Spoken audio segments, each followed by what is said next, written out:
Magaalaa Adaamaatti piroojeektoonni damee tajaajilaa fi hawaasummaa irratti bara kana hojjetaman eebbifamuun tajaajila eegalaniiru.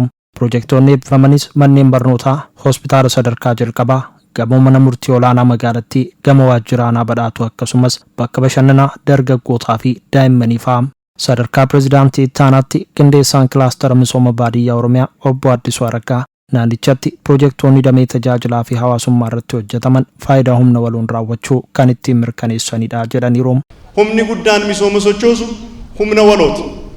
Humni guddaan misooma sochoosu tajaajila lammummaati. Humni guddaan misooma sochoosuuf jijjiirama fidu humna uummanni keenya hirmaannaa isaatiin tajaajila lammummaatiin badhaadhina maatiitiin misooma keessatti hirmaatee jijjiirama inni argisiisudha. Piroojeektoota har'a magaalaa Adaamaa irratti eebbisnee argines baay'een isaanii tajaajila lammummaatiin, baay'een isaanii hirmaannaa uummataatiin, baay'een isaanii akkasuma abbootii qabeenyaa hirmaachisuudhaan, maatiiwwan hirmaachisuudhaan badhaadhina maatiitiin kan milkaa'anidha jechuudha. Kunis ammoo bajeta mootummaa qofaan osoo hin taane hirmaannaa hawaasaa fi dhaabbilee garaagaraan ta'uu himaniiru.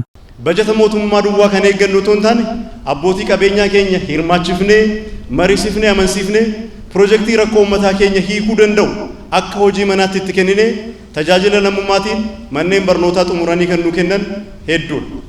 Kiliinika xumuranii kan nu kennan hedduudha. Daandii bocamaa tolchanii kan nu kennan hedduudha. Magaalaan Adaamaas gama kanaan hojii fakkeenyummaa qabdu hojjechuus dubbatan. Magaalonni keenya anniisa misoomaa akka ta'an uummanni keenya dhaqee tajaajila dhabee itti deddeebi'ee kan itti boo'uu fi madda komii otoo hin taane tajaajilli baay'ee ariifataa ta'eef qulqullina qabu kan itti kennamu akka ta'uuf kan kaayyeeffatanidha.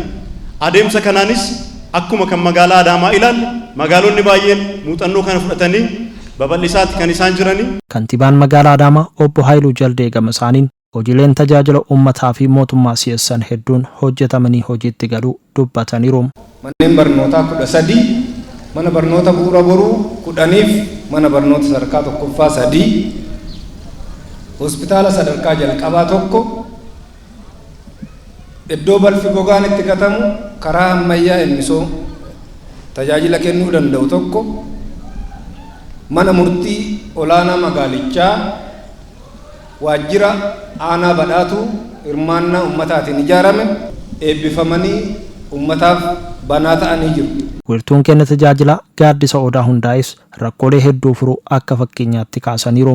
Haala kanaan tajaajilu keenyan wiirtuu kana hundeessuudhaan tajaajila eegalu keenyan dhamaatiin abbootii dhimmaa ummata keenyaa akka salphatu ta'ee jira. Iftoominni mana hojii mootummaa keessatti dabalaa akka dhufuuf carraa guddaa uumee jira.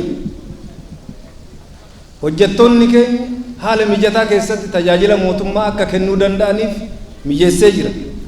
Dandeettiin raawwannaa manneen hojiis ogeeyyii keenyas akka waliigalaatti mootummaa magaalichaas cimaa dhufee jira. Kana qofa osoo hin taane seeran alummaan gargaraa fooddaa duubatti mana dukkana keessatti raawwataman ifatti akka ba'an taasisaatiin walitti dhufeenyi mootummaa fi uummataa irra caalaa fooyya'aa akka dhufuu fi rakkoolee jiran hiikuufis carraa kan itti argannedha.